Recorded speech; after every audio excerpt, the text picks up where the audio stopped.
Welcome back everybody to the channel. We're going to take a look today at the Kuro Mori Mine, the Girls und Panzer Tiger, the tier 6 Japanese heavy tank number 6, I think it was, on console and on PC. And this makes it, what is it, the third time it's available in the game, I think. And yeah, lo and behold, it's available in the store with just a tank for some money. And nothing really added in terms of boosters or stuff, just a tank, garage slot, really good. Black Forest Peak is the name of the bundle for 11 euros. In the game you can also get it in the To the Glory of Sanchado, which gives you both triple tanks, actually not both. You get the Kuro, you get the Panzer for Ankle Special and the Hetzer Kame for 27 euros and 30 days of premium account in that package, which isn't too bad a deal, I think. Really, you get 3 tanks, sort of premium tanks.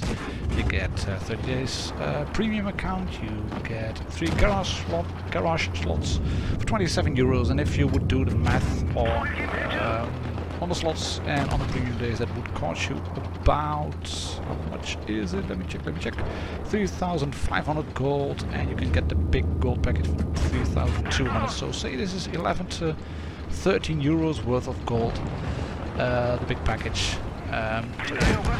Decent value of money. And, well, it was about time we had some value money packages in the game. I got the Kuro already on the original grind mission back in update, what was it, 3.5 maybe? I don't know, a long time ago.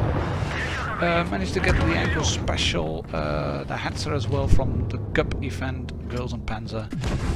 And, yeah, I decided to take the Kuro out again, because this is one tank I haven't aced before, a bit of a cursed tank really. I have a Baptism of Fire review gameplay video on the channel, the early one, the original one, and there is a Why Don't You Carry Hard to Get That Ace video where I stuff up just a little bit, some small mistakes, and that, yeah, would have been an ace game really if I had managed to pull off a win.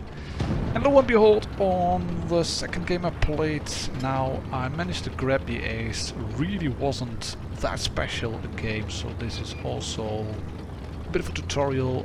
If you want to ace tanks on tier 5 and higher, switch on Supremacy, because that gives you far more experience. I don't really know why you get so much experience from just grabbing a base and then letting that clock tick. But yeah, it's there, so make use of it if you want to ace tanks on tiers 5 to 6 and you haven't aced them already. We're going to take a look at the armor profile on this tank later as well. Stats and numbers, how it compares to the original Tiger, the real Tiger, and some of the other tanks in tier 6. This one, for example, as well, the KV2, and obviously this one as well, the KV1S. In the meantime, we're rolling up. You can see from the beginning I was a bit wary of going into the factory area, because I was thinking, right, we might have to go up in terms of tanks. Then the team didn't go up and I decided to turn around at just the right time, stuffed up a few shots, but managed to not get hit by that ramming speed T1 heavy. And it's just a matter of mopping up now really. The ARL takes on the KV2, here's a snapshot on the Leopard. And we don't get a kill or any another shot in really, because the Leopard gets sent to death by the ARL. Good game, well played buddy. And this is going to give us a second class and a high caliber medal. And one thing, Pushka reviewed the Kuro earlier when it was there in its original iteration. Nothing has changed really to the Kuro, but some things have changed to the Tiger. And Pushka noted in that earlier video, if you do look it up on YouTube, the Kuro is everything the Tiger wishes to be. But the Tiger and the Tiger P have been buffed considerably. And if you then take a look here at all the statistics, you can see actually that while the Kuro is still pretty good, you can see in terms of penetration, it's in the middle of the pack. DPM, only the KV1S is really worse than it, and T150 only slightly. But the KV2, even with the big gun, with the derp gun, it has practically the same DPM. You do have a fairly good weapon handling there in terms of aim time, penetration and dispersion, movement and mobility right in the middle of the pack. So it's a pretty effective tier 6 heavium, medium heavy really. The armor profile is not brilliant, but you do have a large hit point pool, so that's what you have to get into play. But if you have run into a Tiger 1 at tier 7 and then got obliterated by the DPM, take a look again at the top OV at the DPM. It's 500 more with the same gun. I've selected the second top gun on the Tiger 1, not the real top gun, but you can see it's nearly 500 hit points more in terms of DPM.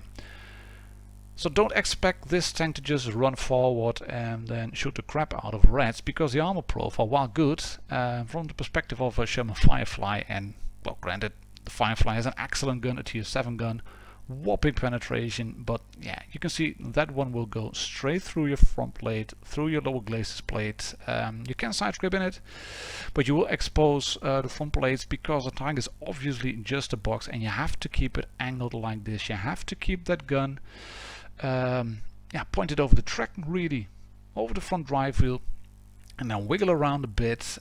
You will be very vulnerable to tier 7 medium tank destroyers and tanks with good penetration. ARL 44 comes to mind, the Sherman Firefly.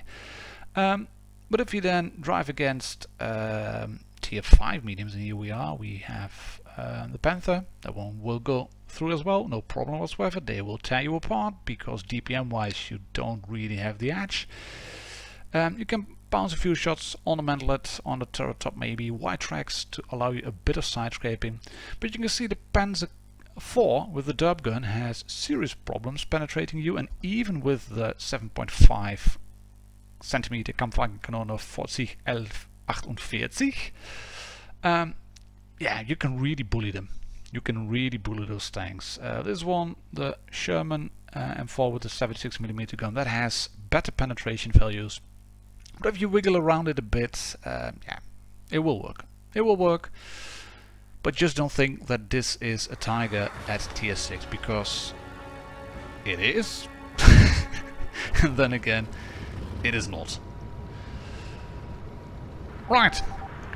Onto the mastery game then. You can see I normally don't go straight into the C cap. Why? A and B are close together. I like that area more usually. But we have 4 heavies and 1 medium, 2 tank destroyers, and the rest have 1 heavy, which is a KV2. And then they have 3 mediums and 3 light tanks. And you can see the Tiger, Kuro, pretty nimble to go in. We have a Hellcat for support. Our medium is going towards the A cap, reds are capturing B. That has to be one of the lights. And I want to go in. What's this? It's a Cromwell. Right, can I shoot you? Nope, I can't, because there's someone else over there. A bit unlucky with the track shot. I do tracking in place, and I angle just correctly, as you can see. Get some nice assistance damage on that VK2801. Now I want to take out its Cromwell. Got to push, yes, the good gun, the big gun, but I angle, bounce a shot from KV2, 640 Alpha, and now the Cromwell is down. That means we can go safely in, try to capture the base over here. I'm not getting shot from the left. I've taken a look at the minimap, but reds are capturing A as well, and we will lose our flank by the looks of it. We have captured C now, shooting one. The KV2 is thinking, oh right, I'm not having any of that, so he's rolling away. We're going to track him in place. And yeah, that's what you have to do, I think, in the Kuro. It's not the Tiger that's really more of a medium with that insane DPM, especially on the top gun. This one, yeah, not too bad, really. In terms of damage, it's going to be quite much the same amount of damage done. But I think that I managed to capture the C cap by myself, which means all the supremacy points are rolling my way. Haven't got a kill yet, got some assistance damage on that VK and some on the... There we go, missed that shot. Some assistance damage on the KV2. So that's going to add up, and just rolling around and trying to get some shots in. There is, what is it, Star Chaser available still. Going to attack him. Try to take him out as quickly as possible, but before we can get shots in on him. There is a Type T-34 who's completely new to the game, I think, because he's popping up and he does seem to think that he can shoot me, but that's not really possible. That's why I will shoot him instead. Thank you. And this is easy damage farming. I mean, in a way, if you experienced players in a Kuro can really do well, can really wreak havoc at tier 6, because players just don't often realize what's happening. Then again, this guy, the Panzer Kampfwagen 4, with the Schmalturm on top, he knows what he's doing. Takes out one of our tanks. Again, we shoot him, kill his driver. He misses, or the KV2 misses the ram kill. We can finish off. Thank you. That means we're on 2 kills now at the moment. I was thinking, okay, this is a nice game. Well worth showing off on the channel. So yeah, there you have it, the Kuro in a nutshell. We do manage to get that last kill on the leopard, who wasn't AFK in spawn, but rolling around somewhere in the background. Managed to ace the Kuro on this game thanks a lot to Supremacy, because a lot of the points from capturing C went my way. But I hope this little 2-game and stats and numbers and armor profile video was useful to you if you have bought the Kuro already, or well, maybe planning to. I think it's a good one. It's not a real credit earner, but it's a good tank to have in your garage. Coming soon on the channel, Object 268 review, M48 pattern review. You can send in your replays for clip of the week and subscriber replay series. And obviously don't forget to subscribe. Ladies and gentlemen, tankers of Blitz Universe. I'll catch you all on the next one. Cheers, bye bye.